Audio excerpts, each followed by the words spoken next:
Okay, we're going to get right into the next episode. Julie Hellon from Kenyan Kids.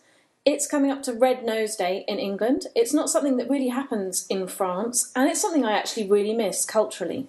So I'm really thrilled and excited that this podcast is going to go live in France on Red Nose Day in England, and we can all get involved. Julie is hugely inspiring. She has an amazing heart, bagfuls of tenacity, and tons of compassion.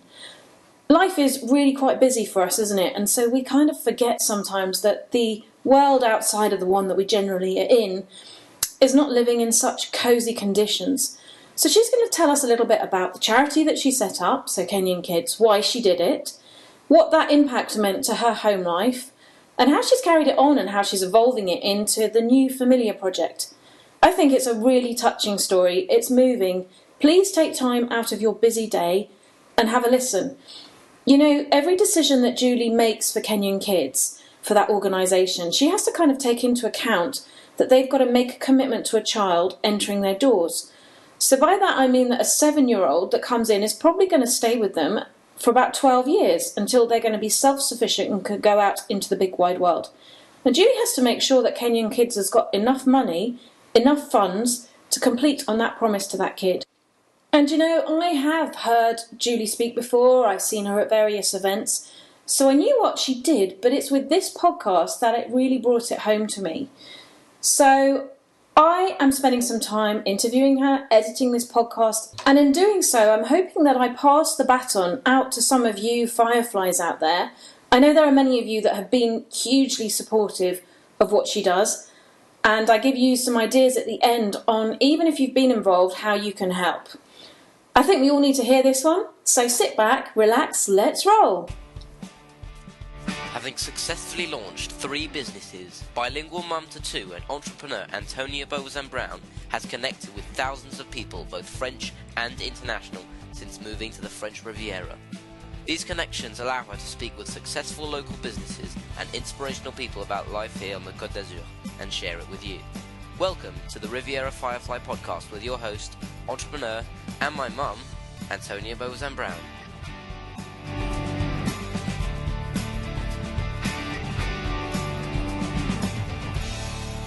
With us in the Riviera Firefly podcast today, I have Julie Hellon. Hi, Julie. Hi. How are you? I'm fine, thank you. You found us all right? I did.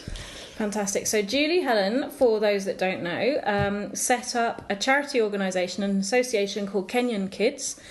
And later on we're going to be chatting about the latest project that the association has, which is called Familia, which is to do with the rescue centre. So I can't wait to hear all about that, find out more, particularly on how we can help and how we can get local people involved. So let's cast our minds back to when you were little. Back in England, was it? Yes, it was. Manchester. Manchester. And what was childhood like for you growing up? What kind of memories have you got from back then? We were a very normal family. We lived in a 2-bedroomed house. We had an indoor bathroom, which was great. But in that tiny house, there were 4 girls and mum and dad. So really quite cramped conditions. We weren't lucky enough to have a car. If we did go on holiday once a year, we'd hire a Ford Anglia and all pile in. It was a happy childhood, apart from the fact that my dad did die when I was 9, but very close family, obviously. I'm considered the mistake because I came along I was the 4th girl to be born. I was the mistake because my mum was quite old when she had me in those days. There was a 10-year gap between me and my next sister, and a 15-year gap with my oldest sister. Wow, so totally babied as the... Yeah, quite spoilt probably, really. And what was your kind of background, your career before Kenyan Kids, so before, back in England? Oh, gosh. Well, as I say, I was brought up in Manchester, but I moved down south, I think when I was about 22, 23, something like that. I was lucky enough to join IBM. Okay. And I joined as a secretary, but IBM was really fantastic at promoting you and giving you lots of other education. So I was in the right place at the right time because I never enjoyed school. I think I was fairly bright, but I just didn't really get the whole academic thing and couldn't wait to leave.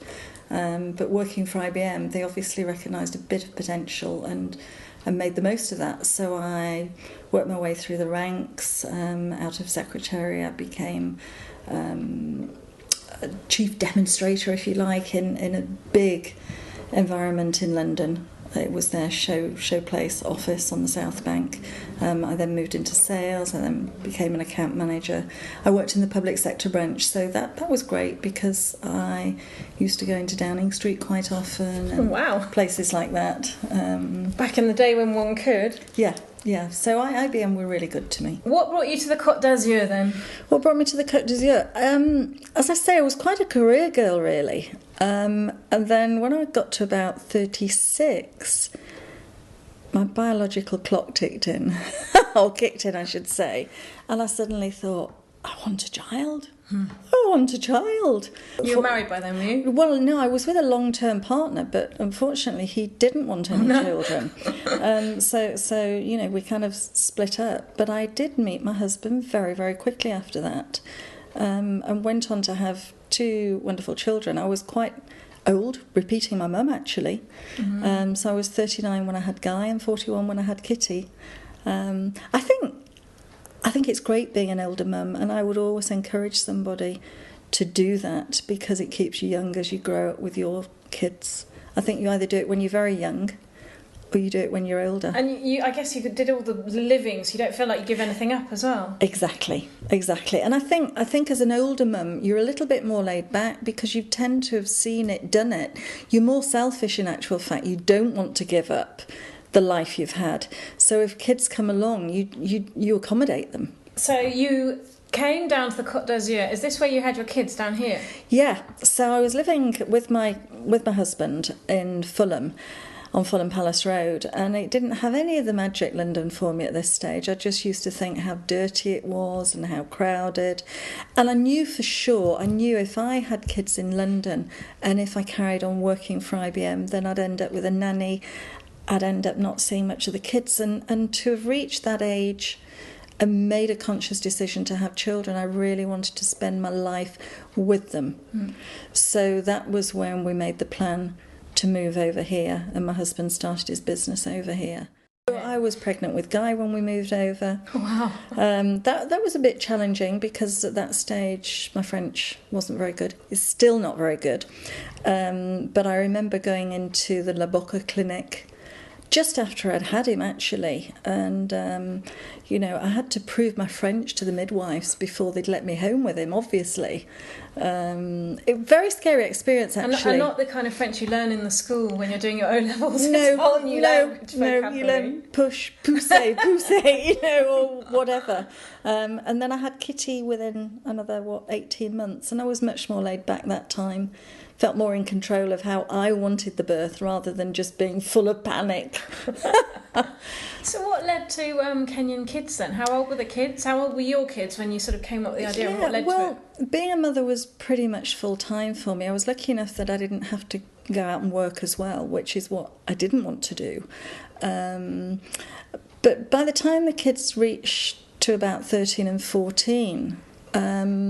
they got a bit brattish, like most kids at that age, and although I have to say we're a normal working family, the kids here have such a privileged lifestyle. Any kids, whether you're a Monaco child, obviously, or whether you're just, a normal working class family here, they have the weather, they have the skiing, they have the sailing, they have the countryside. Everyone has swimming pools. Everybody has swimming pools, which is a pain to maintain, let's face it, but we've got a swimming pool. But that's a first world problem, right? And gradually I was getting a bit fed up with the kids, wanting another phone replaced or wanting a better computer, and you try and give your kids these things, but suddenly you stop and you think, hang on a minute, these kids know nothing of the world.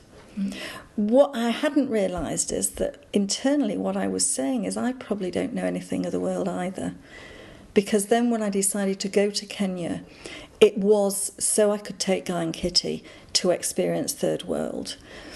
But who got the most experience? It was me. Probably not, but you probably feel that right now. But I think what an amazing gift you've given to your kids. You've actually given me shivers. Well, they did. I mean, they did go. Both of them went. Kitty's been twice now.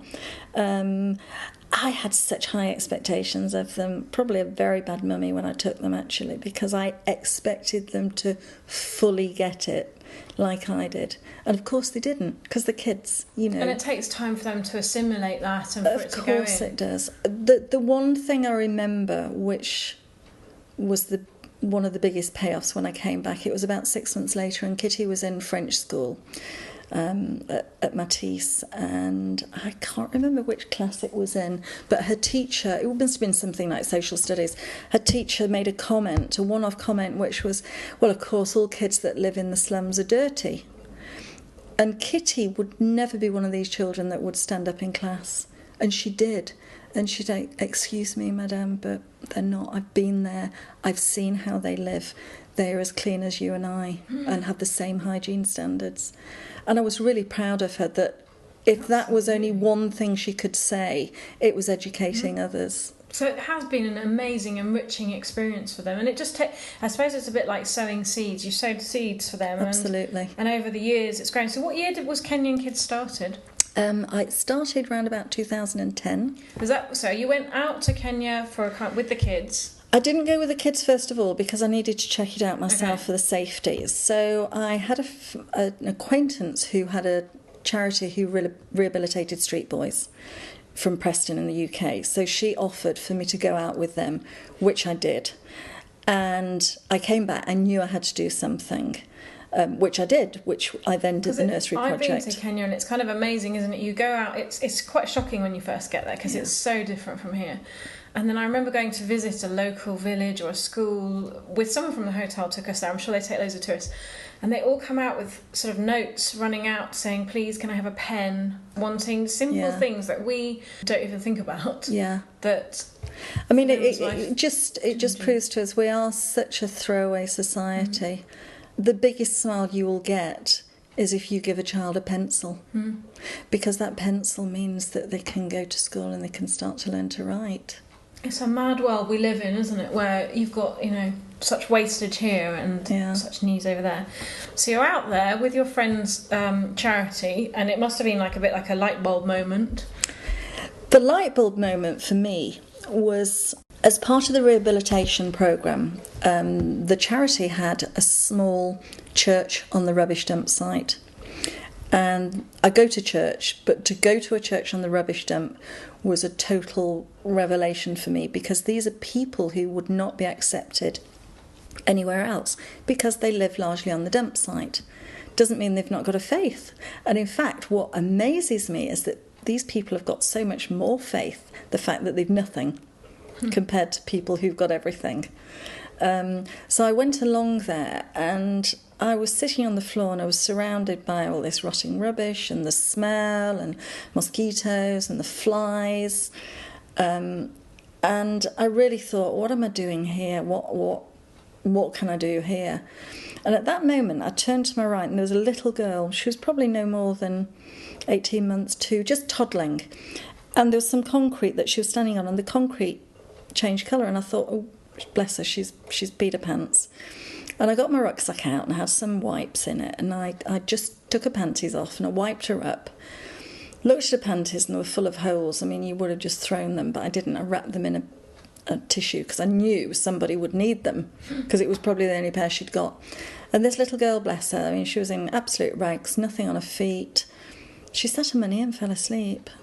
And it was quite a light bulb moment, and I just went from thinking, what am I doing here, to thinking, hang on a minute, if I can take a child on my knee, a smelly little child on my knee, and just hug her enough that she falls asleep and feels comfortable, maybe I can do something.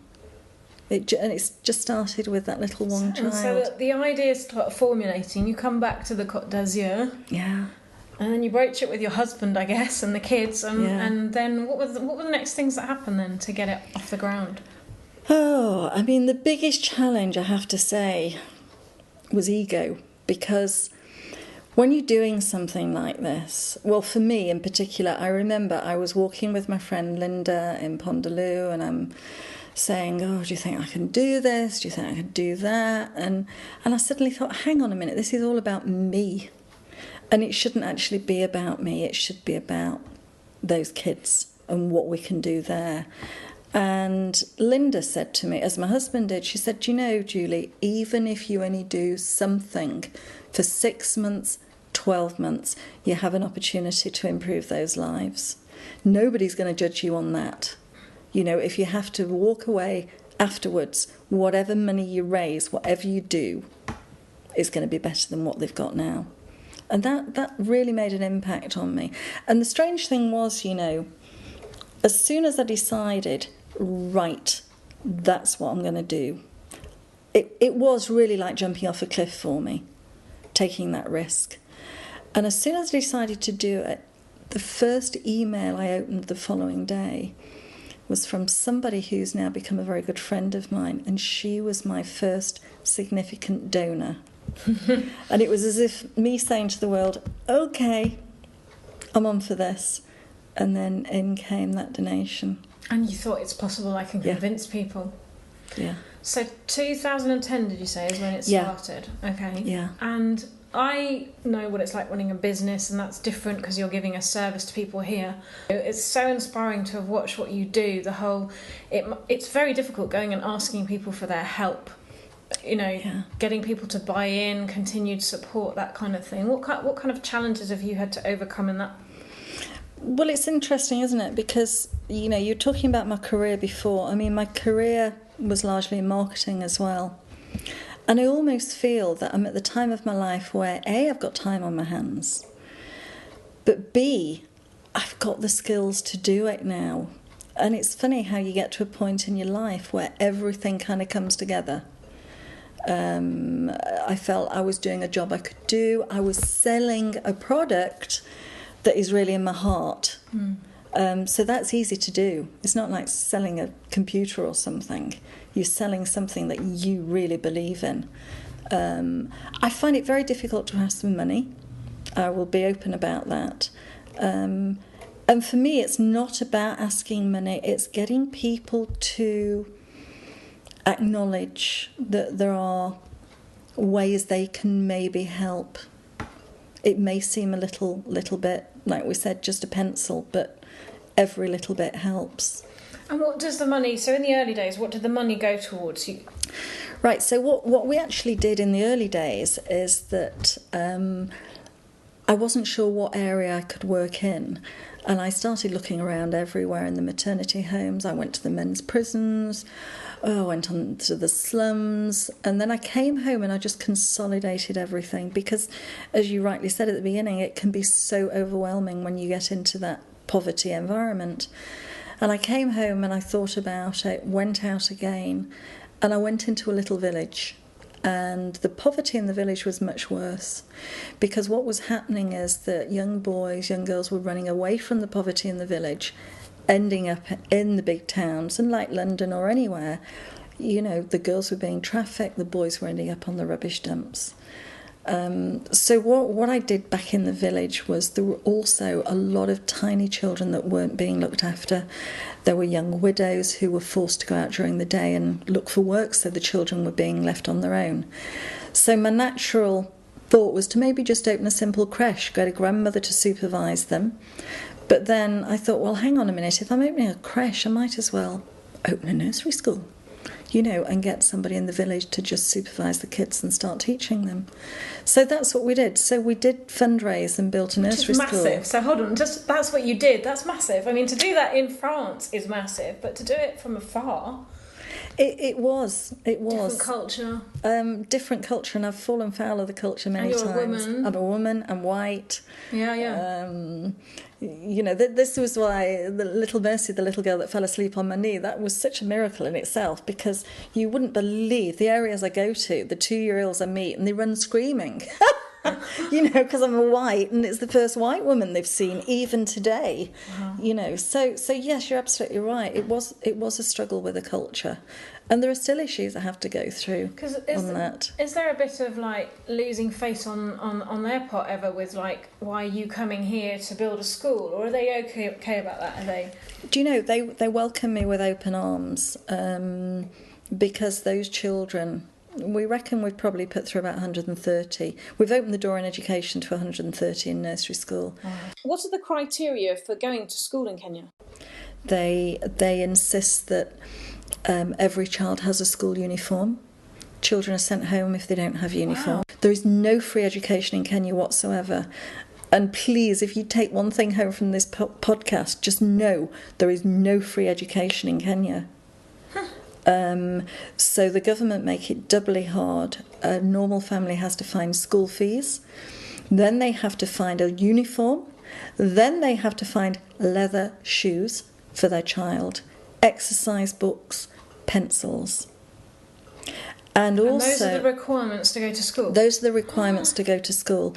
So you constantly, when you're driving in the streets about 9 o'clock in the morning, you'll see school kids on the streets. And in my naivety at first, I said to someone, "Oh, are they just going to school?" And he said, "No, Mum, they're coming home from school. They've been sent home from school because they can't pay the fees."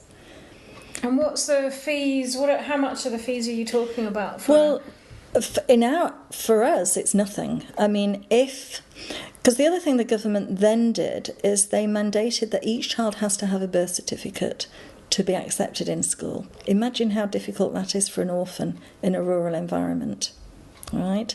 So if they can get the birth certificate, then they have to do obligatory nursery school before they go into primary school. And guess what? All nursery schools are privately run. Even the one I built, right? Because we had to ask for school fees in order to pay the teachers, but obviously we were in control of how much we asked for. So getting back to the question, to put a child in nursery school now, if you wanted to sponsor a child, would be the equivalent to €10 a month. Okay, so that would pay for their school fees, uniform, and a little bit towards a school lunch, which ensures they get a proper meal a day. So €10 is nothing for us. But imagine how much that is to a young widow. And they can't see me, but I'm shaking my head. I actually can't believe it. You sort of know it, but then when you actually hear it and you think of your own kids who just kind of have that as a right and don't even like going. Yeah, exactly. And play truant and mess about and don't do homework. Yeah. You will go in a classroom over there. You might have 130 children in one classroom. You can hear a pin drop. They're using a stubby pencil.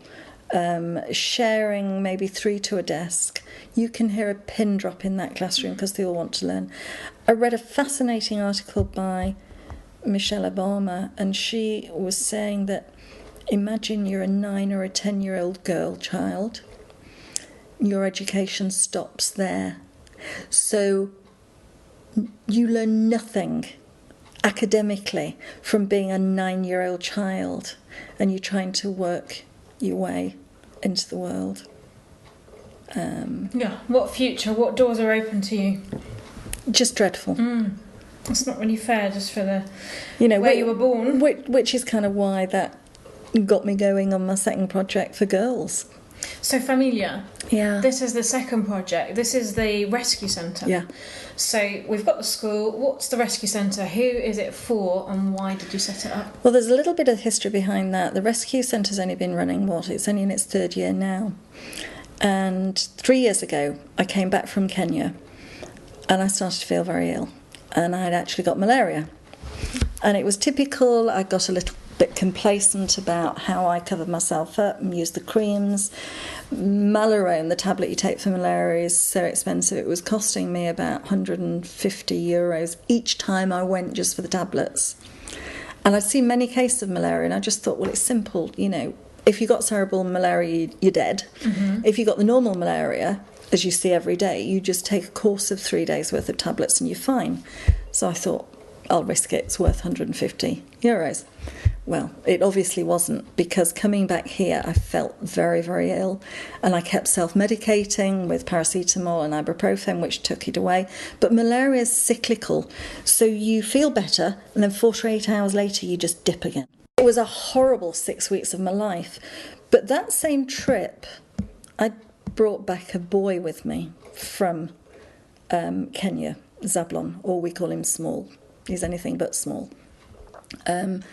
And I brought Small back with me because he was different to the rest. I met him on the rubbish dumps, and he really begged me to educate his young sister, who he was the carer for.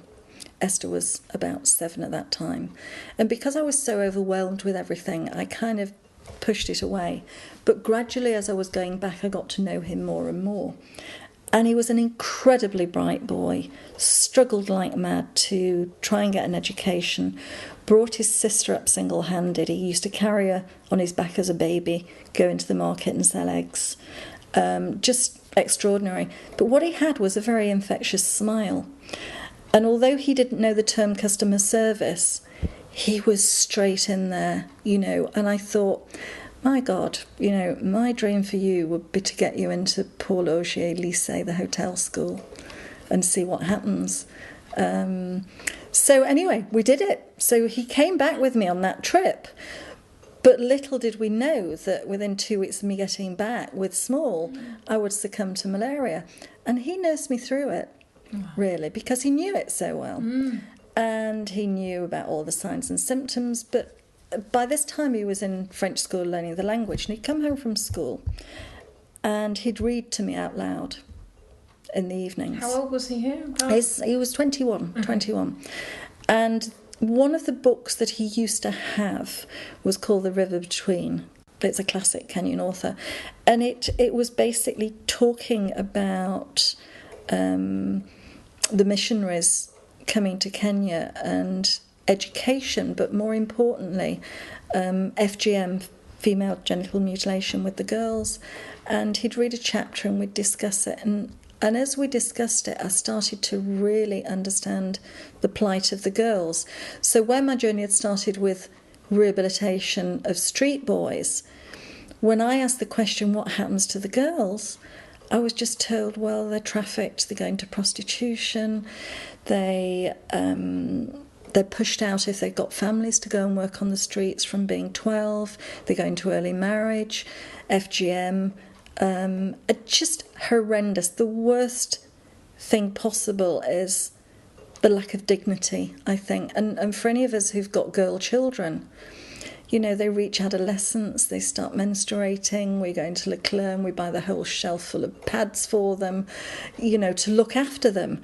And the thought when I heard that these girls cannot afford pads, they look on the rubbish dumps for used pads, they use bits of mattresses, banana leaves, and the worst case scenario is that in the slum schools they sometimes sleep with male teachers just to get pads.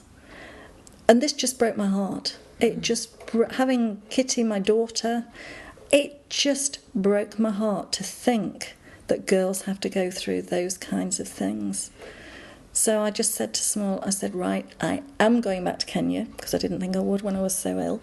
I am going back.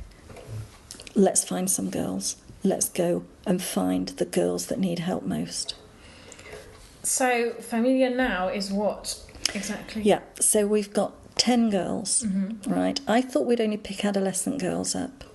But, again, the social services in Kenya, neither did they exist. So we talked about there's no free education. There's no social services either. There are a few orphanages, but none that will pick up. If the authorities pick up a girl on the streets, they put her into juvenile prison because they've no way of doing anything else with her. How awful is that? So we set our store that we would go and find vulnerable girls. We had a limit. We knew we couldn't take in too many. And we started with Cynthia, whose mother was selling illegal alcohol, and her mother was a prostitute. And you see, Cynthia, aged 12, was being left alone with drunk clients. She was going to get raped so quickly. Another little girl was being used as a housemaid.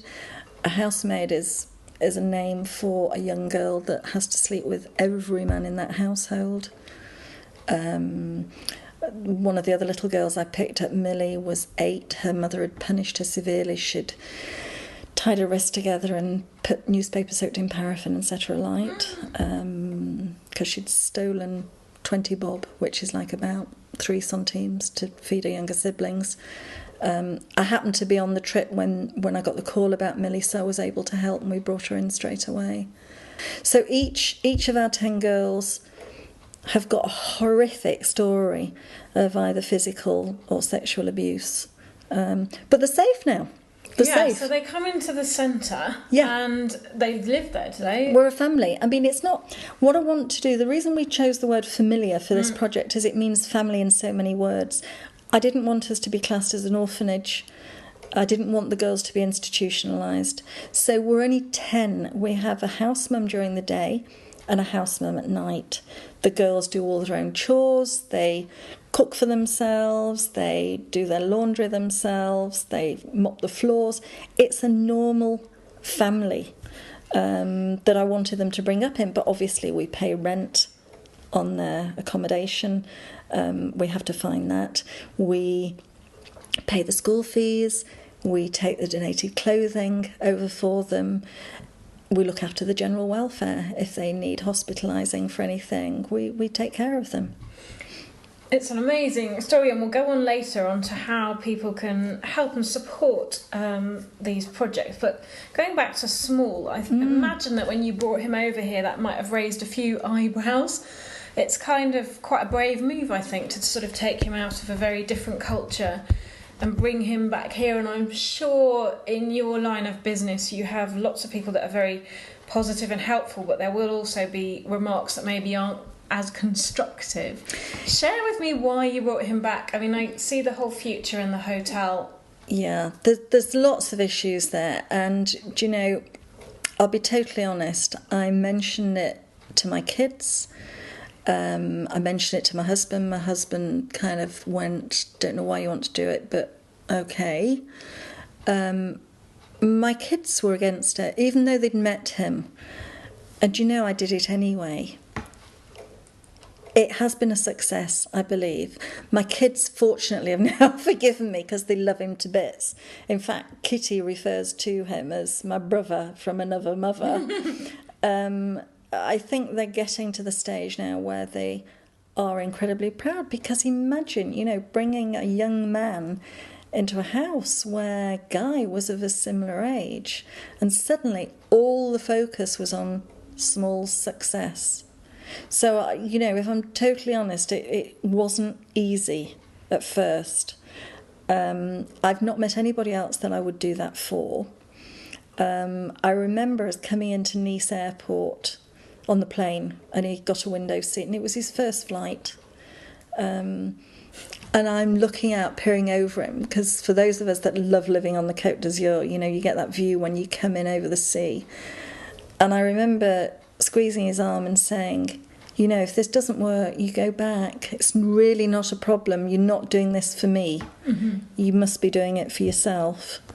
You know, but culturally, he learnt to use a knife and fork. I've taken him to a fundraising event in Monaco. Nobody, when they meet him, believes he's had the upbringing that he's had.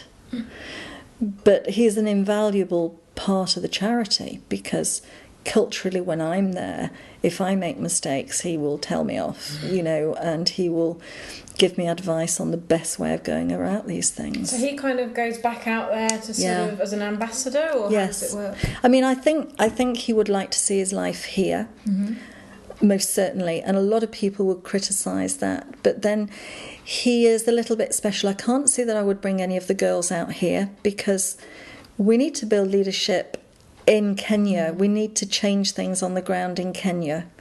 So I wouldn't bring anybody out of Kenya necessarily. But Small's different. You know, he's embraced the French language, he's embraced the French culture. He's an absolute help for the charity, and will still go back and give us his own time. It's still a struggle with the visa. I mean, for anybody thinking about, you know, taking any of these young immigrants into the family, I would say do it. Yeah. You know, because the bonus outweighs everything, and particularly to get your own family to understand the situation. But it's hard. What kind of differences have you really noticed culturally? So if we've got any teenagers, you know, try and conjure up some of the differences between here and life in Kenya for us. They value things. They value everything. They go without food Many of them will only eat one meal a day. There's no variety of diet.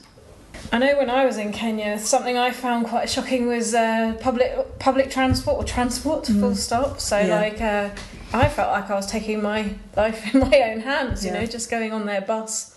Yeah, I mean, I when I go over there, we can't afford to hire a car or anything, so I'm on public transport. So you've got either these minivans, which are the matatus, which are mad. Yeah. You know, I hate going on those because you turn up, you get on and you've just showered and you smell all clean, you get off and you smell of fish and it's just the most disgusting and they go thing. pretty fast, completely crazy. And I always get scraped when I'm on there because there's always bits of metal jutting out and everything. So funnily enough, this was I think my 17th trip this time, and I thought, not going to do my tattoos again, I'm too old for this game. So instead, and I don't know if this is more dangerous, I've decided to do picky now, which is motorbikes. Oh, yeah. But of course you don't wear a helmet or anything. Can you wear a helmet, or would you just look very odd if you did? You'd look very odd, and where would you get one from, you know? And that's... But, you know, it's kind of a bit of a delicious freedom, actually, because you're on the back of this bike, the wind's in your hair, and... It's just something you could never get away with here. It's freedom. Freedom. Yeah. Well, I suppose it's like rolling back the years as well. Yeah, but a bit of stupidity as well, really. What kind of food do you eat when you're out there? Well, I try and have the girls' diet. If I'm cooking for them, I'll try and introduce more vegetables and more pulses. They largely eat maize meal, which is a bit like wallpaper paste, really. It's bland like mashed potato, but it's a thicker, stodgier consistency. To fill them up? Yeah, and they have skumawiki, which I think is like a kale.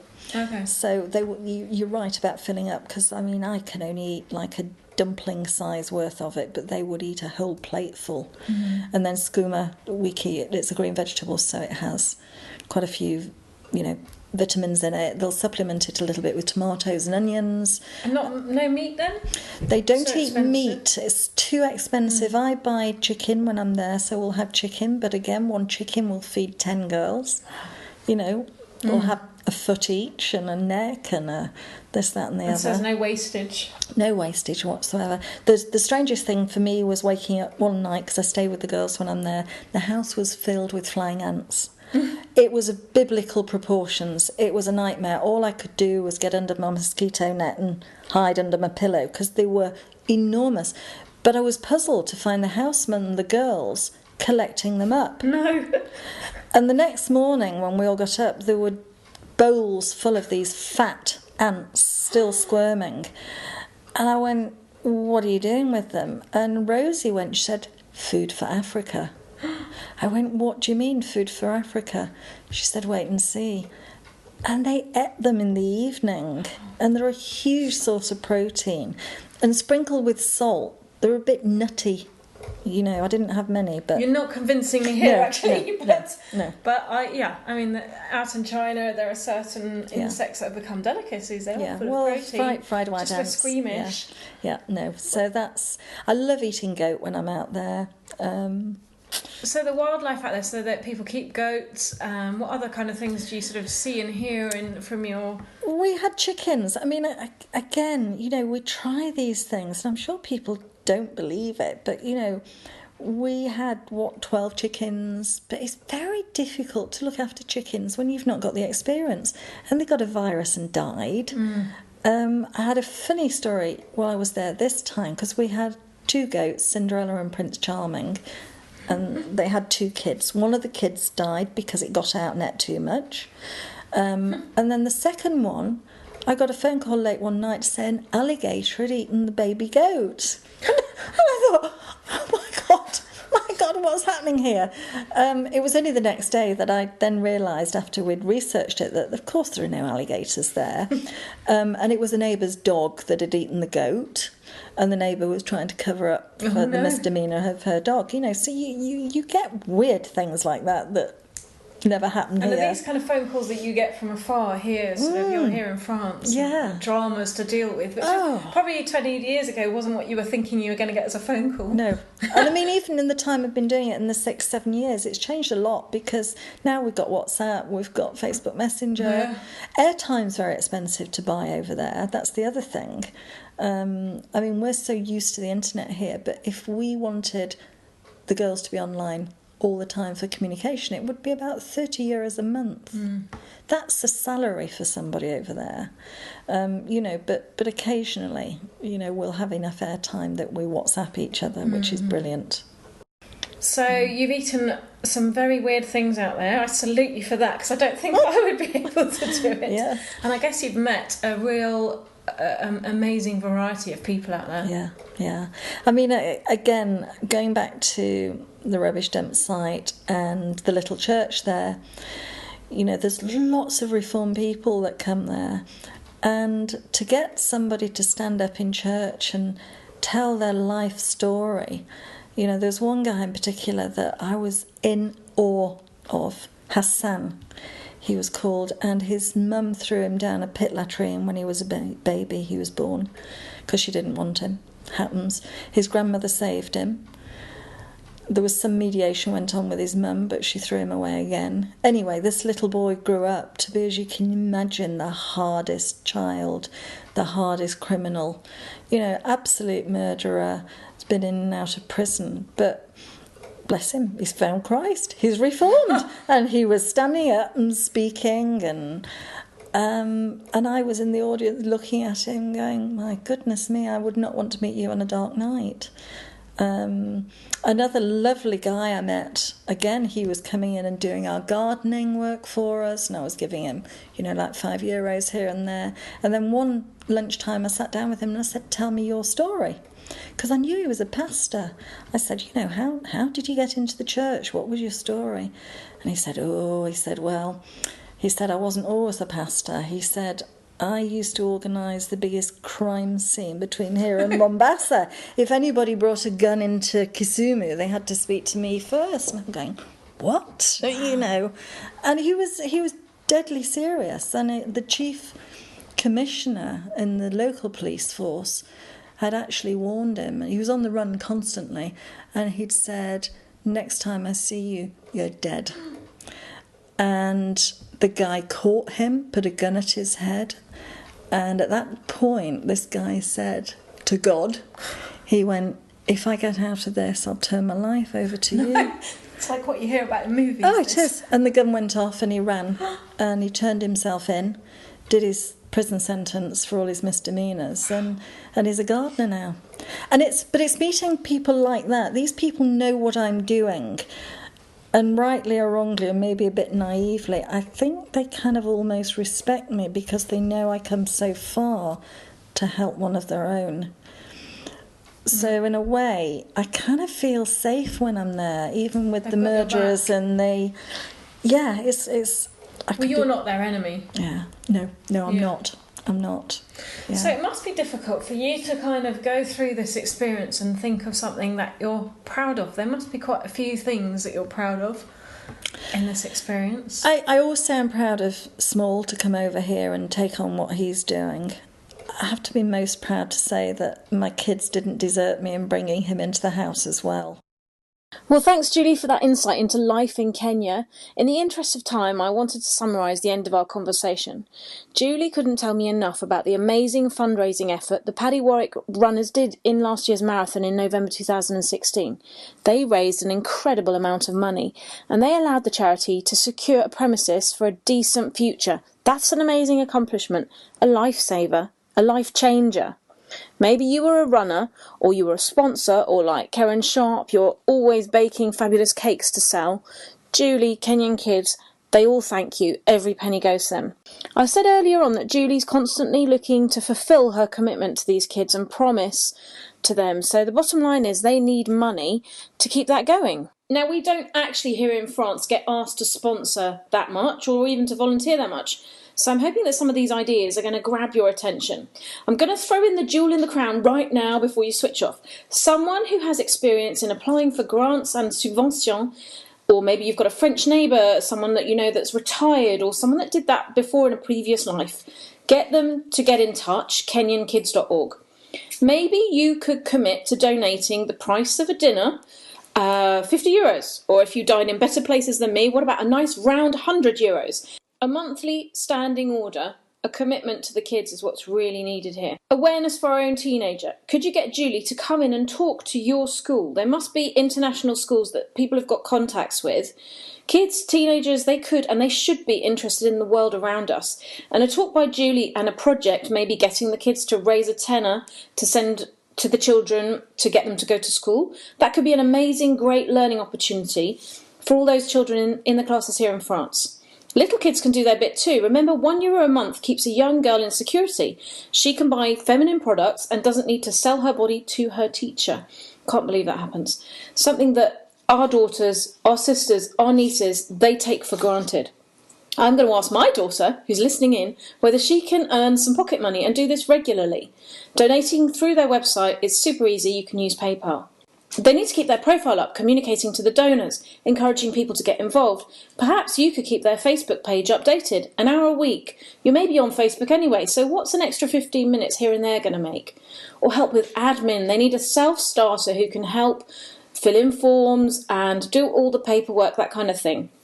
They could really do with the help. So there's lots of ideas there. And I know what it's like. You're listening to me and you're thinking, oh, that's a great idea, I've got the best intentions, but life whizzes by. So can you make me a mental commitment right now? Let's do it right now. Okay, think of what you're going to do. Let's set a time frame together. Let's give ourselves 30 days. 30 days to do something. It could be that you're going to do a contact for Julie or you're going to do a donation. Got your idea? Say it out loud. Right, we're in agreement. Thank you so much. I'm going to hold you to that. Oh, final freebie. I know it's a bit cunning as I know you've already committed to do that other thing and I'm adding this in after, but this is one that you can do right now. Take your phone or your computer and share this podcast with your friends. Send it to many people. Let's say send it to 10 people minimum. The chances of Julie getting in contact with a person who can fill in that form, the person who will get a corporate donation, the team that's going to be the next Paddy Warwick fundraiser is going to be so much more possible. The possibilities are out there. We just need to help it happen. So share, like, review, subscribe to the podcast, get this episode out there, get visibility for Kenyan Kids. Thank you so much for listening. I'm going to leave you with the quote that Julie is inspired by. Education is the most powerful weapon that you can use to change the world. Of course, by Nelson Mandela. Thank you, Julie Hellon from Kenyan Kids, for sharing that information and being with us on the Riviera Firefly podcast. Fireflies, it's over to you now. Go and take some action. This episode was brought to you by Riviera Firefly, for Cocked As You Are Living, by your host and my mum, Antonia. Please subscribe, like and share. Until the next time, au revoir les Fireflies.